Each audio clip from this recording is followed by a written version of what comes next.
1,372 unread emails, and I already went through them. These are the important ones that I need to relate to. Welcome back from vacation, right? My vacation was great, but on Monday, the kids are going back to school, and I really need to get productive. How do you become super productive after a great vacation? This is what this video is about.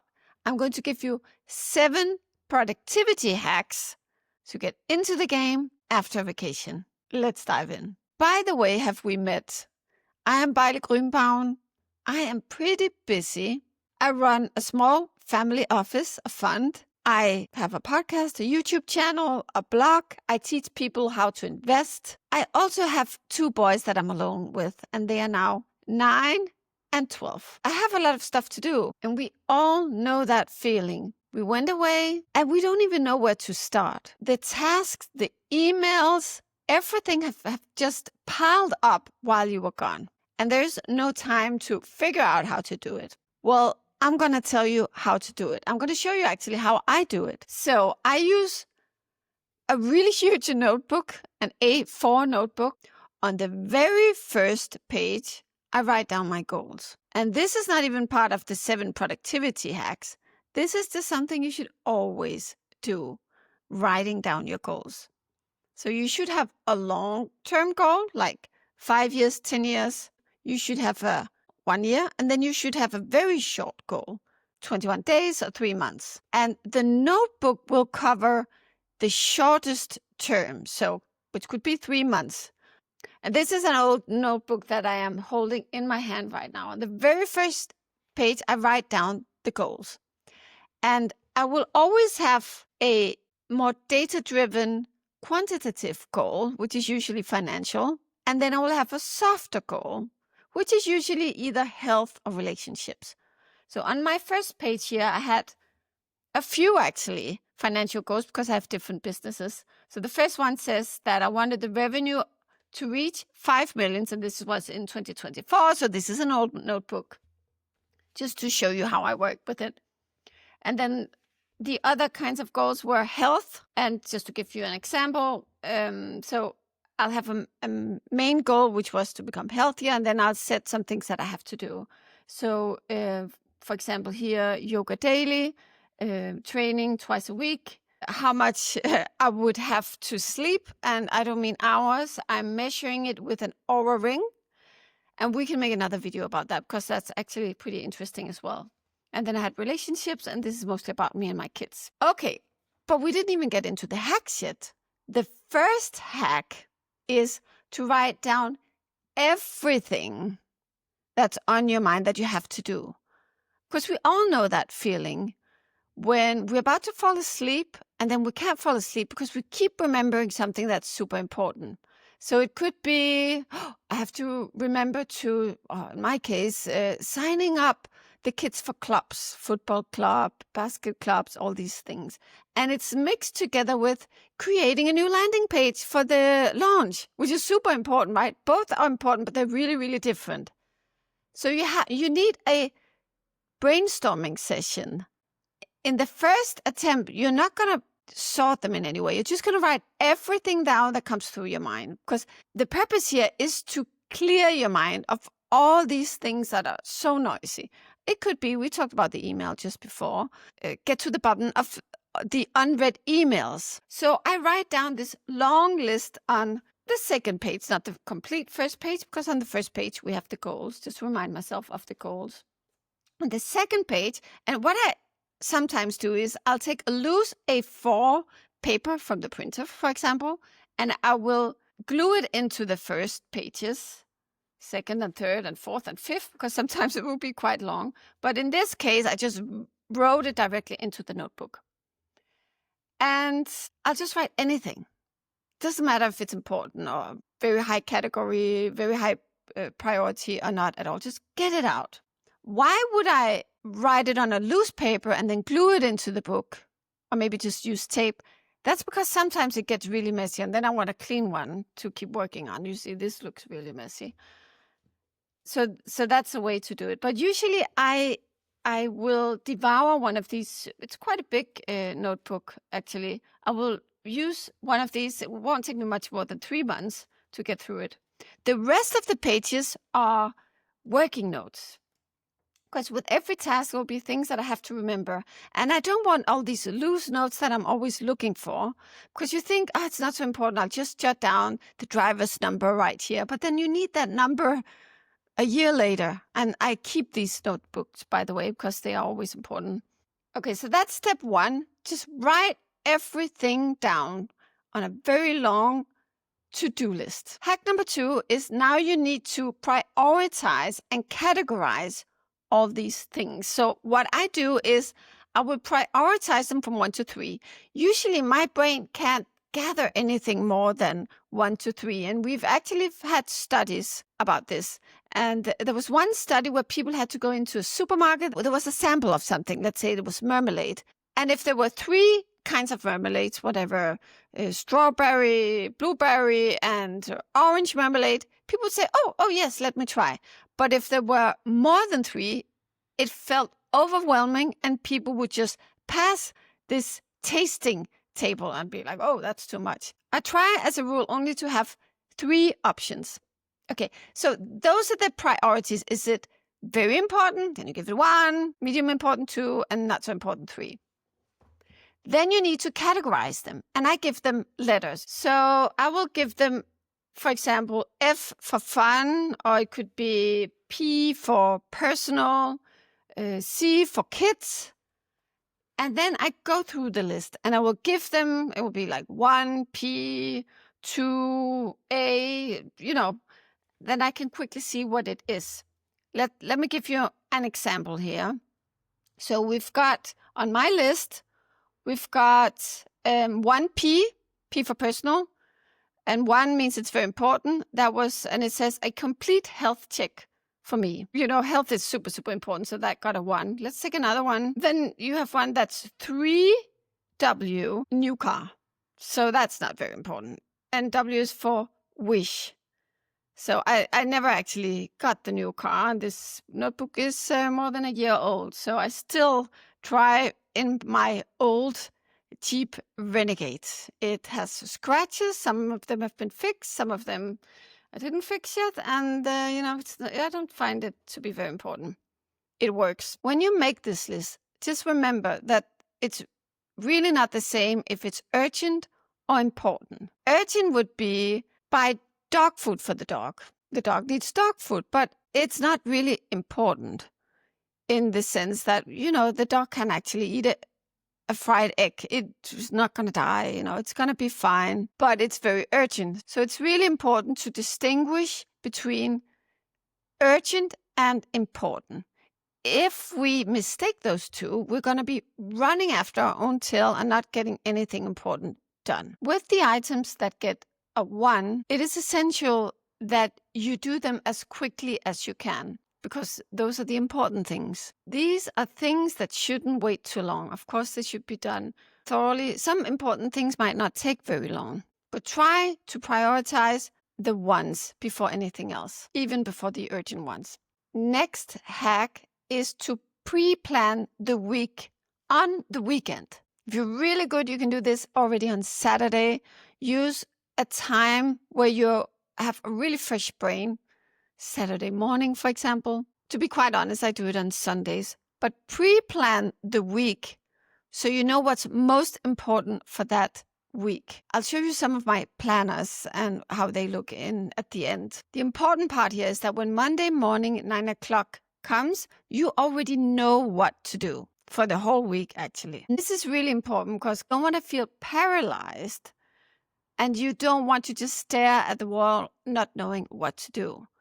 Because like me, I've got 1,372 unread emails, and that's just in one of my 6 email accounts. And it can be easy to feel almost overwhelmed by the things that we have to do when we come back from vacation. We don't want to get there. Next hack is every week include something that will make the following weeks easier. What do I mean by that? When you're planning your week, ask yourself, what can I do this week to make the following weeks easier. Examples: it could be being organized about ordering groceries online, or even better, using a service where food is already cooked and delivered to the door, or even better, hire a personal chef that will come to your house and cook maybe once a week, and some of it can be frozen. That's just one little category of life.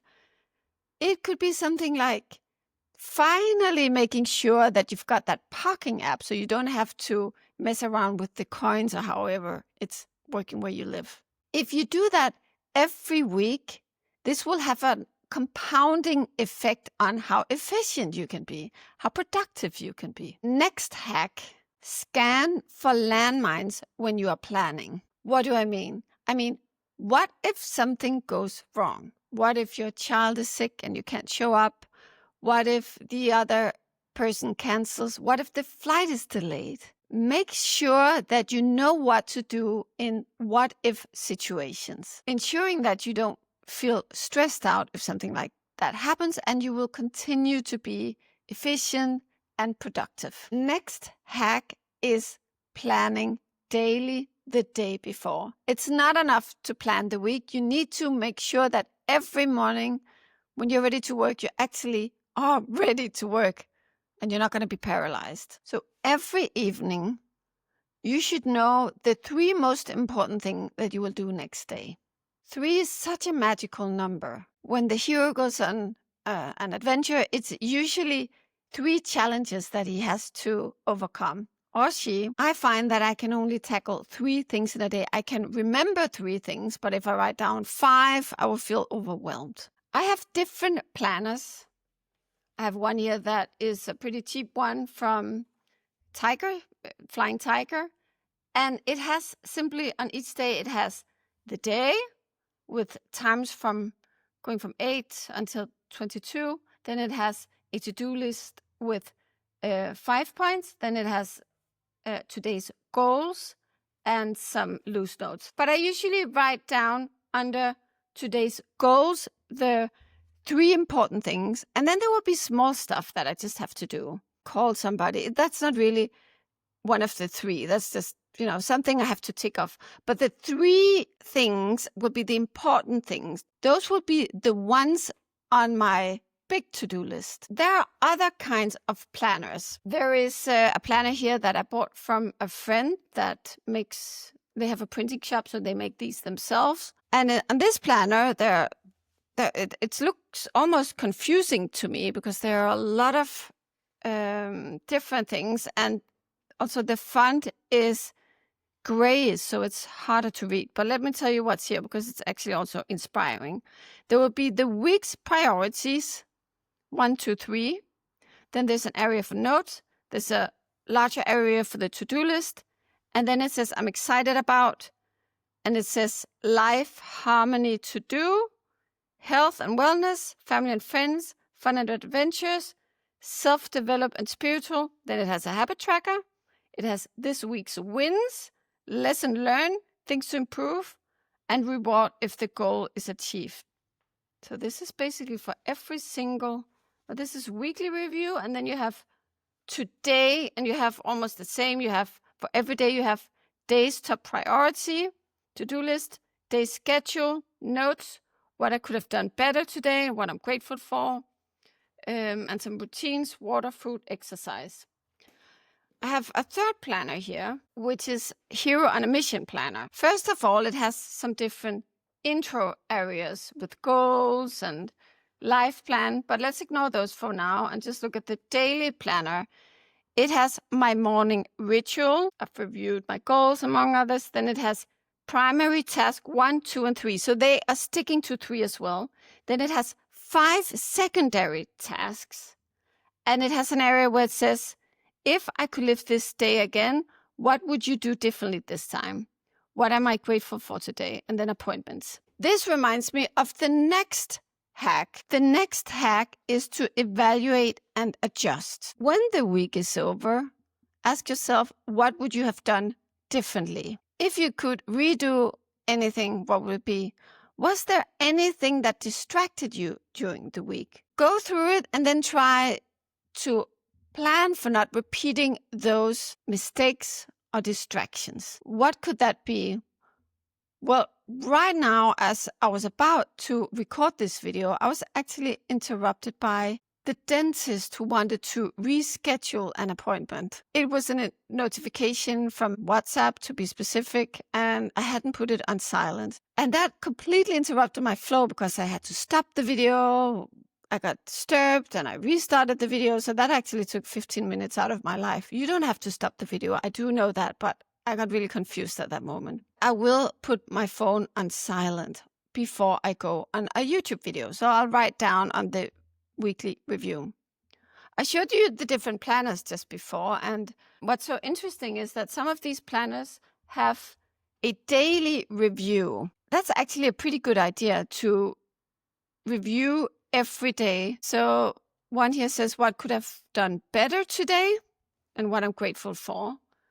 And the other one had, if I could live this day again, what would I do differently this time? So that's a really big question. I mean, I wouldn't say if I could live this day again, I would put my phone on silent. But sometimes we really do need these small things, these small reminders. So that could be something that you would like to include. I think it's really important to include gratitude in your practice. I would definitely have an area where I review every day what happened and think about what I'm grateful for. And the same for every week. So what went well this week? Not only what didn't work this week, but what did actually work, and how can you do more of that? How does this relate to investing? My field is investing. Why would I even talk about being productive?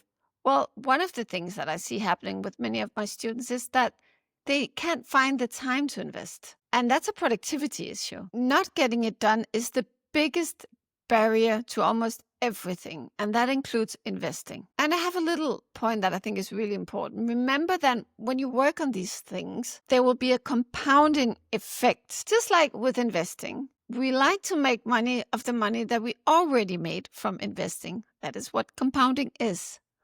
But with our habits, it also has a compounding effect. So when you improve something, when you eliminate distractions, or you include a new habit that will make next week and the week after that easier, it has a compounding effect on how productive you will be. How can you use this with investing? Well, you can include investing in your weekly and daily practice.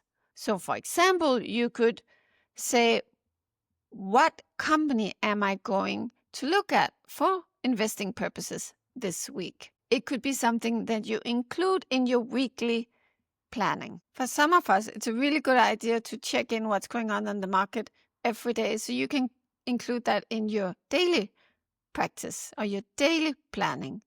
For other people, that might make them nervous. So if you have a tendency to have a trigger finger, a tendency to sell when you get scared, then I would check what's going on after the market closed in order to avoid selling in panic. What are you taking away from this? What is the one thing that you will implement? The one thing that I really think about with huge gratitude, actually quite often, is the practice of including something that will make the following weeks easier. I think about it often because it really has affected my life.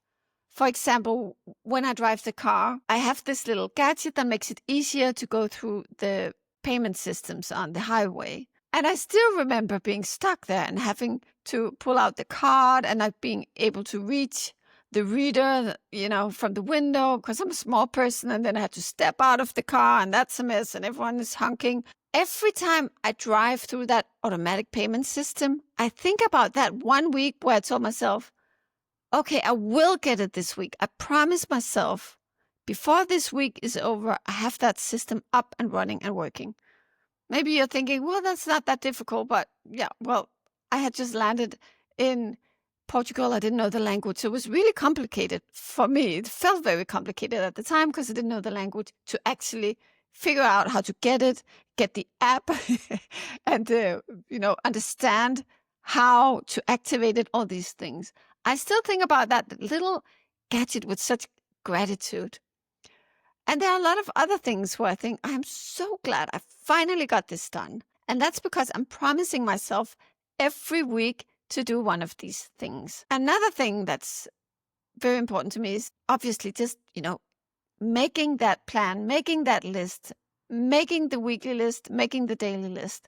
I do not fall asleep without writing down the 3 things that I must do the next day. I have my notebooks next to me before falling asleep. I have it because I know myself.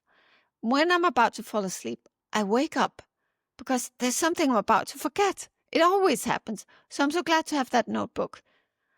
And the little things, remember to book whatever, the dentist for the kid or the vet for the dog, all these things, they go under the section that's, plain to do stuff. And the moment I write them down, it's out of my head. I can relax again. Also, evaluating the week and the day and feeling grateful is actually something that I prioritize every day. Since I have my notebook with me anyway, it's easy just to take a moment and think, what actually did work today? What am I grateful for? Those are actually 2 different things. So grateful for something is not the same as it's something that worked well. It could be I'm grateful that my kids are healthy. I mean, it's not really about being efficient, but giving yourself a little pause and thinking, well, what is actually working? What is actually great about my life will make you so much more content. And isn't that really what it's all about? That's what I had for you today. I look forward to seeing you in the next one.